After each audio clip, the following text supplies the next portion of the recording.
ہمارے کشمیری مسلمان بھائیوں پر کیسے ظلم کھائے جا رہے ہیں. گھر کے اندر کھانا ختم ہو گیا, پانی ختم ہو گیا, دوائیں ختم ہو گئی ہیں, مر رہے لوگ. اور ایک صاحب مجھے بتا رہے تھے وہاں سے آنے والے جو ان کو خبر آئی ہے, وہ بتا رہے تھے صاحب حمید قاضی صاحب مجھے بتا رہے تھے ان کو ملے ہیں, وہ عالم یہ ہے کہ بھوک اور پیاس سے جب مسلمان وہاں مر جاتا ہے تو اس کو اتنی اجازت نہیں ہے کہ وہ مسلمان کی لاش مسجد میں لا کر اس کی نماز جنازہ ادا کرے اور مسلمان قبرستان کے دفن کر دے. چنانچہ وہ گھر کے اندر ہی جو 3 آدمی ہوتے ہیں گھر کے, وہی نماز میں پڑھتے ہیں اور گھر کے صحن کے اندر اپنے بھائی کو دفن کر دیتے ہیں. یہ عالم ہوتا ہے.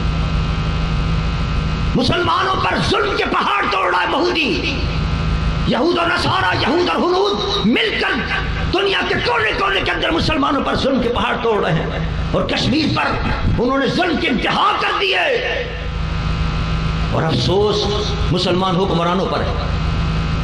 کیا بے غیرتی کا وقت آ گیا ہے کہ بجائے اس کے کہ مودی کو کچھ صلواتیں سناتے, مودی کو کچھ تنبیہ کر دیتے, کچھ نصیحتی کر دیتے. نصیحت تو کرنا تو بہت دور ہے. ہمارے بعض مسلمان حکمران باقاعدہ مودی کو انعام دے رہے ہیں مسلمانوں کے قتل عام پر, اور اپنے ملک کا جو سب سے بڑا اعزاز ہے وہ پہنا رہے ہیں. کیا آپ بہت بڑا کام کر کے آئے, بہت مسلمان ہمارے بھائیوں کو مار کے آئے, قتل کر کے آئے. بھائی گجرات میں جس نے قتل عام کیا, جس پر پابندی لگا دی امریکہ نے کہ اس کو آنے مت دو, یہ قاتل ہے. اور آج اسی امریکہ کے اندر وہ دندناتا ہوا جاتا ہے, وہ امریکہ کا صدر اس کے ہاتھ میں ہاتھ دے کر کہتا ہے یہ میرا دوست ہے. یہ اقوام اعظم جو مسلمانوں کی دشمن ہے سارے. اور میرے رب نے پہلے اعلان فرما دیا تھا یا ایھا الذین آمنوا لا تتخذوا اليہود والنصارى اولیاء بعضهم اولیاء بعض فمن يتولهم منکم فانه منهم. اللہ نے فرمایا محبوب اعلان کر دیجئے یہ یہود اور نصارہ تمہارے دوست نہیں ہو سکتے, ان سے دوستی کی امید نہ رکھنا, یہ آپس میں ایک دوسرے کے دوست ہیں, تمہارے دشمن نہیں. پتہ نہیں ہمارے حکمرانوں پر کیوں عقل پہ پتھر پڑ گئے ہیں. کہہ رہے ہیں بڑا دوست ہے ہمارا ٹرمپ, ہمارے حق میں فیصلہ کرے گا. ہم نے اس سے کہا ہے کہ ہماری ثالثی کروا دینا. وہ تو کہہ رہا ہے کہ میرا دوست ہے, ہاتھ میں ہاتھ ڈال کر وہ الزام لگا رہا ہے ہاتھ پکڑ کر کہ پاکستان 9/11 کے اندر بھی ملوث تھا. بتائیے اتنا بڑا الزام اسے نیا لگا دیا. وہ کہہ رہا ہے بمبئی کے مسئلے میں تو کیا ہی تھا اس نے دہشت گردی پاکستان نے. یہ بکواس کر کے آیا مودی, ٹرمپ سامنے بیٹھا ہوا ہے اور سامنے بیٹھ کر اس کو سنا رہا ہے کہ 9/11 کا واقعہ اس میں بھی پاکستان ملوث تھا. اور ہم کہتے ہیں نہیں صاحب یہ, اور مودی صاحب کی بڑی تعریفیں کر رہے ہیں. وہ کہہ رہے ہیں نہیں میں اور ہم مل کر لڑیں گے. اور کیا اعلان کیا اس نے وہاں, کہا کہ اسلام جو دہشت گردی کا مذہب ہے اس کے خلاف ہم مل کر جہاد کریں گے, ہم مقابلہ کریں گے, جنگ کریں گے ہم اس کے. یہ اعلان ہو رہے ہیں. اور ہمارے حکمرانوں کے عقل پر پتھر پڑ گئے ہیں جو کہتے ہیں کہ صاحب مودی صاحب کے جو دوست ہیں ٹرمپ صاحب وہ ہمارا ثالثی کریں گے اور وہ ہمارا فیصلہ کرے گا. خدا نہ کرے وہ ہمارا فیصلہ کرے, اگر وہ فیصلہ کرنے پہ آیا تو تباہ برباد کر کے رکھ دے گا. وہ تو ساتھی ہے ان کا. عزیزان من, مسلمانوں پر کیا ظلم و ستم کے پہاڑ توڑے جا رہے ہیں کشمیر کے اندر. اس کا حل کیا ہے؟ قرآن نے اس کا حل بتا دیا. والعادیات ضبحا فالموریات قدحا فالمغیرات صبحا فاثرن به نقعا فوسطن به جمعا. اللہ فرماتا ہے گھوڑوں سے سبق حاصل کرو, گھوڑوں سے سبق حاصل کرو کہ اپنے مالک کے کیسے وفادار ہیں. مالک ان کو گھاس اور پھوس کھلاتا ہے, اس کے کہنے پر وہ گھس جاتے ہیں دشمن کے لشکر کے اندر.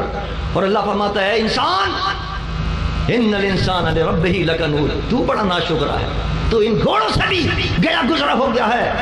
گھوڑوں کو تو گھاس پھوس کھلاتا ہے, وہ تیری اتنی اطاعت کرتے ہیں, فرما برداری کرتے ہیں. تجھے میں نے کتنی نعمت عطا کی ہے, کتنے انعام سے نوازا ہے مسلمان تجھے میں نے, اور حکم دیا ہے تجھے کہ اگر کہیں مسلمان پر کوئی ظلم ہو رہا تو جہاد کرو, اور جہاد تم پر فرض ہو گیا ہے. لیکن ہائے افسوس ان الانسان لربہ لکنود. اللہ فرماتا ہے یہ انسان بڑا ناشکرا ہے, اپنے رب کا حکم نہیں مانتا. اور وجہ بھی بتا دی کہ کیوں نہیں مان رہا حکم. وَإِنَّهُ عَلَىٰ ذَٰلِكَ لَشَهِيدٌ وَإِنَّهُ لِحُبِّ الْخَيْرِ لَشَدِيدٌ. فرمایا یہ اس لیے نہیں مان رہا, اس کو مال کی محبت زیادہ آ گئی, مال کی محبت میں یہ پھنس گیا ہے, اس وجہ سے ہمارا حکم نہیں سن رہا. ہم نے جہاد کا حکم دیا, تم پر جہاد فرض ہے, حکمرانوں پر جہاد فرض ہو گیا کہ اعلان کرے انڈیا کے مقابلے کے اندر اور کشمیری بھائیوں کی مدد کے لیے جہاد کا اعلان کریں. خوف زدہ ہیں ہم. لفماتا عنده لحب الخیر لشدید. تمہیں مال کی محبت نے اللہ کے حکم کی نافرمانی پر کیا. پرسوں میں کلپ دیکھ رہا تھا, آزاد کشمیر کے وزیر اعظم نے بڑی سنائی ہے, اس پر سینسر لگ گیا ہے کہ یہ کلپ کسی کو مت سنوانا.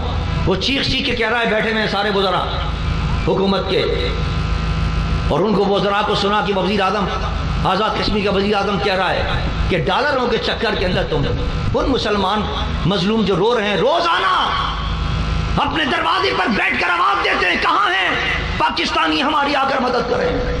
روزانہ ان کی بچیوں کو اٹھا کے لے گئے ہیں, 15 سے 1000 سے زیادہ بچے اور بچیاں کو اٹھا کر لے گئے ہیں. آپ اندازہ کریں ان ماں اور باپ کے دلوں کی کیا کیفیت ہوگی, کیا حالت ہوگا ان کا. وہ انتظار کر رہے ہیں کہ کوئی آئے ہماری مدد کے لیے. ایک صرف عورت نے آواز دی تھی, محمد بن قاسم وہاں سے چل کر آیا اور اسلام کے پرچم کو بلند کیا اور اس عورت کی مدد کی ہے, اس بچی کی مدد کی ہے. یہاں ہزاروں بچیاں رو رہی ہیں, ہزاروں بچیاں ہندوؤں کے 10 برج کے اندر ہیں, ان کی وہاں آپ ریزی کر رہے ہیں, ہندوستان کے اندر وہ لے گئے ہیں. ہم مطالبہ کرتے ہیں آج پاکستان کی پاک افواج کے سربراہ سے مطالبہ کرتے ہیں.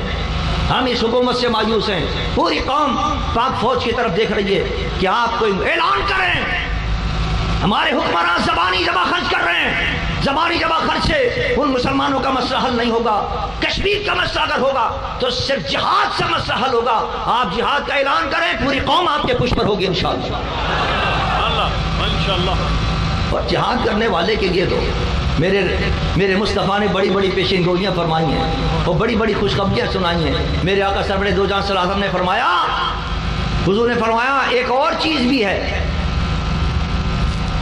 جو شخص وہ چیز اختیار کرے گا اللہ اس کو 100 درجے عطا فرمائے گا.